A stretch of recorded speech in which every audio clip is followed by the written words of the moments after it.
কাঁকসার গোপালপুর গ্রাম পঞ্চায়েত থেকে কোনো পরিষেবা পাওয়া যাচ্ছে না।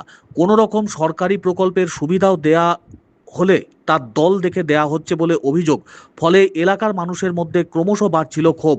সেই ক্ষোভের ফলেই মঙ্গলবার কাঁকসার গোপালপুর গ্রাম পঞ্চায়েতে তালা ঝুলিয়ে দিয়ে বিক্ষোভ দেখান স্থানীয়রা। পঞ্চায়েতের প্রধান উপপ্রধানকে লক্ষ্য করে দেয়া হয় চোর স্লোগান, তাদের লক্ষ্য করে ছোঁড়া হয় ডিম। ঘটনায় উত্তপ্ত হয়ে ওঠে গোপালপুর গ্রাম পঞ্চায়েত চত্বর। খবর পেয়ে পরিস্থিতি সামাল দিতে ঘটনাস্থলে পৌঁছায় কাঁকসা থানার পুলিশ ও কেন্দ্রীয় বাহিনীর জওয়ানরা। স্থানীয়দের অভিযোগ, তৃণমূল পরিচালিত গোপালপুর গ্রাম পঞ্চায়েতে দীর্ঘদিন ধরেই সাধারণ মানুষ পরিষেবা থেকে বঞ্চিত। এলাকার রাস্তাঘাট বেহাল অবস্থায় পড়ে রয়েছে। বর্ষাকালে ক্ষতিগ্রস্ত পরিবারগুলিকে ত্রিপল দেওয়া হচ্ছে না। অন্নপূর্ণা যোজনার আবেদনপত্র জমা নেওয়া হচ্ছে না বলে অভিযোগ তোলেন অনেকেই। পাশাপাশি রাজ্য সরকারের বিভিন্ন সামাজিক প্রকল্পের সুবিধা বেছে বেছে শুধুমাত্র তৃণমূলের সমর্থকদের দেয়া হচ্ছে বলেও দাবি বিক্ষোভকারীদের। এরই প্রতিবাদে এদিন পঞ্চায়েত কার্যালয়ে ভিড় জমান গ্রামবাসীরা। প্রথমে প্রধান উপপ্রধানের রুমের দরজা বন্ধ করে বিক্ষোভ দেখানো হয়। পরে পঞ্চায়েত কার্যালয়ের মূল দরজায় তালা ঝুলিয়ে দেওয়া হয়। অভিযোগ, প্রধান ও উপপ্রধান কার্যালয় থেকে বেরিয়ে যাওয়ার চেষ্টা করলে তাদের লক্ষ্য করে ডিম ছোড়া হয়। পরিস্থিতি উত্তপ্ত হয়ে উঠলে ঘটনাস্থলে পৌঁছায় কাঁকসা থানার পুলিশ।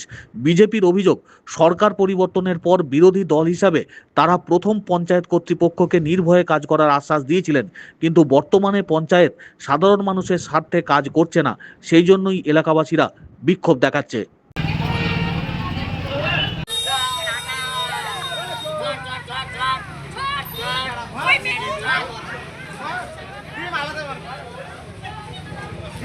আমরা কোনো পঞ্চায়েতে কোনো সুযোগ সুবিধা আমরা পাচ্ছি না। আমাদের মা জেঠিমা কাকিমা যদি পঞ্চায়েতে বৃদ্ধ ভাতারের একটা বিষয় নিয়ে যদি আসছে, বলছে বিডিও অফিসে যান। আমরাই অন্নপূর্ণা ভাণ্ডারের ফর্ম এখানে জমা দিয়েছি, আমরাই কোনো ফ্যাসিলিটি পাইনি। যারা তৃণমূল করে তারা সব ফ্যাসিলিটি, তাদের সব টাকা ঢুকে গেছে। আমাদের কেন আমাদের জন্য কিছু হচ্ছে না? আমরা এত লড়াই করে বিজেপি পার্টিটাকে নিয়ে আসলাম, আর আমরাই কোনো সুযোগ সুবিধা পাচ্ছি না। পঞ্চায়েতে আসলেই বলে বিডিও অফিসে যায়, তার জন্য আমরা বিডিও অফিসে সবাইকে যেতে হবে। তাহলে পঞ্চায়েতটা আমার এখানে থাকার কোনো দরকার পড়ে না। তাই আমরা বলেছি যে আপনারা কাজ করবেন না, তাহলে এখান থেকে বেরিয়ে যাবেন। কি নাম? আমার নাম উর্মিলা সরকার।